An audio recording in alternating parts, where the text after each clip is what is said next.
guys, tapos na tayo mamalingki. Ito yung isda natin. Ito yung kamatis, sibuyas.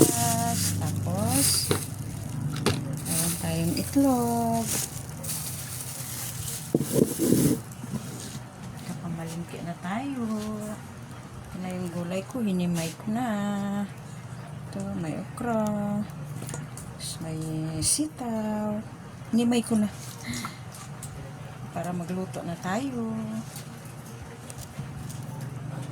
Meron tayo ditong konting hipon.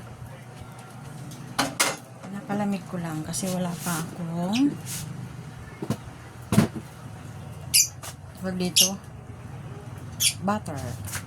Lalagay ko siya sa butter, shrimp butter. Tapos naligpit ko na lahat yung aking pinamalingki. Magluto na lang tayo. Happy morning guys.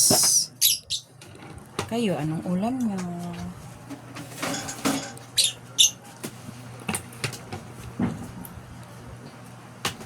Ganun lang.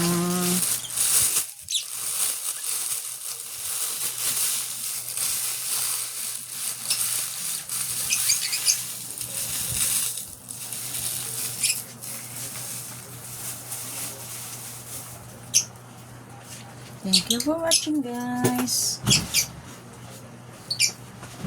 Dami pa tayong gagawin today. Bye bye.